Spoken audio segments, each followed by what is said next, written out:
We always talk about how do you forgive your partner or someone that hurts you, right? For cheating on you, lying to you, breaking the trust, all those type of things.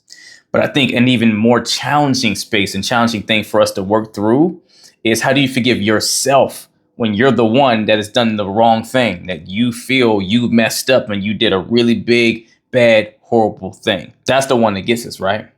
Because at the end of the day, none of us wants to be a bad guy, a bad person. And when you've done something wrong that you notably believe is wrong yourself, it becomes really hard to forgive yourself for it because you feel if I do, I'm letting myself off the hook or something, right?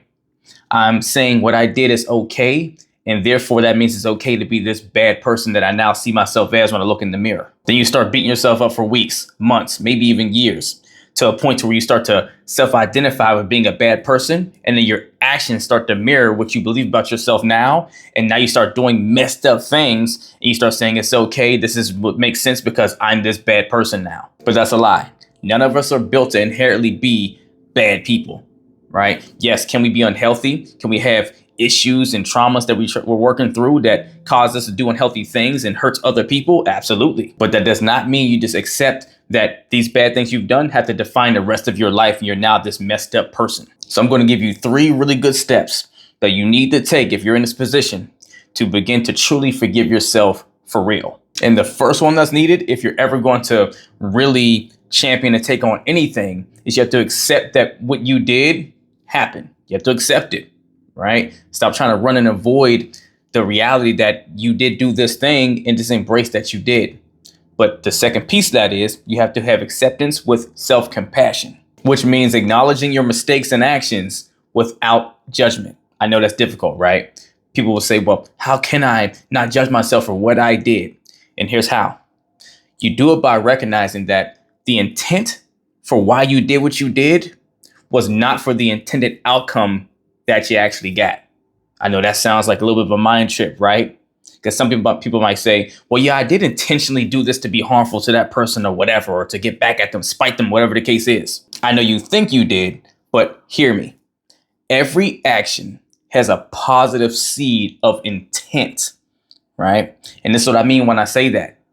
Anything we do in life is to meet needs that we have, right? Your needs are positive because they're there to feed the vessel you have and feed the person you are to be healthy and whole. Right. But when we're unhealthy ourselves, we go do things to try to meet those needs in unhealthy ways. And I'll give you a quick example. Let's say you're a person that is in a relationship with your partner and they've done something that really hurts you, right? And really disrespected you or something. And to maybe spite them or get back at them or lash out, you went out and cheated with somebody, right? Now, people will say, well, yeah, I did that to get back at them. But in reality, did you sleep with someone just to get back at them? Or did you do it to empower yourself because you felt like you weren't valued and you felt like you were being laughed at and there was no consideration for your value and you wanted them to feel the way you felt and to actually appreciate you? Right? Need for significance. Now, where obviously it's a wrong way to go about it. Your intent wasn't about hurting your partner. It was about you trying to champion for yourself and for your needs. So when forgiving yourself, you have to accept that you did what you did, but also accept that the reason why you did it wasn't about doing the bad deed. It was about trying to get your needs met to take care of yourself because you felt maybe your partner wasn't doing their part to help take care of that need with you. And the second piece of this is we have to always acknowledge that if we love ourselves, right, or if we're going to, love is unconditional. So you offer that grace to yourself. You offer that lack of judgment by recognizing what your intended goal was, which was to feed your needs, which your needs are there to serve the love for yourself, which is loving yourself, right? You were just doing it in an unhealthy way. So you accept that it happened, but accept the reason that it happened wasn't for the reason of what the outcome was. The second step, take responsibility. See, it's not enough to just accept what you did and give yourself grace for doing it. And because you know it was coming from a different place, not about just hurting your partner or whatever. It's even bigger that you take accountability, right? Responsibility, because until you do that, you're still going to feel like you're letting yourself off the hook and it's not going to feel good to forgive yourself. So when you take accountability, that means you need to decide, okay, yes, I own what I did. I accept it. Now I own it. And here's what I'm going to do to make it right. Whether you need to go apologize, whether there's a conversation needs to happen with your partner to work through, what do we do? Where do we go from here? How do I make it right to you? And then here's how I'm going to live now as a result, right? See, it's not letting yourself off the hook whenever you've learned the lesson from the thing you've done and you're deciding, here's what I'm going to do about the thing I've done so that it's okay for me to put this behind me because this was just a not so bright moment in my life.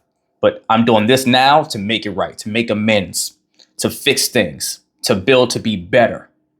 That's how you take accountability and give yourself the permission to feel good about forgiving yourself. And that sets you up for the third best step, which is letting go and moving forward. Because after you've accepted what's happened, you stop running from it, from your truth, and you've embraced it, but with grace because you know it was about you trying to get your needs met, not about hurting that person. And then you've taken accountability, right? And came to them and tried to make it right, make amends. You're doing better now, right? You're doing the things. Then now it's time to look at it and say, okay, what was my takeaway from this whole situation? Because at the end of the day, this experience just provided me a message to myself on how I was operating, what I need to do differently, how I need to make adjustments. And now that I've got that message and I'm doing the things now to be better, thank that message for being there and let it go, right? It served its purpose.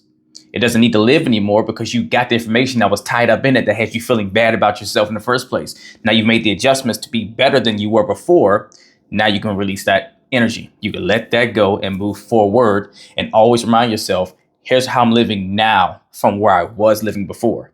That's how I can forgive myself because I'm being that better version of myself that I always have been. If you are having a hard time forgiving yourself for something that's blocking you from getting back to getting your relationship on track and being amazing together with your partner, reach out to me for coaching, DM me the word coaching, and we'll get to it. Let's get it.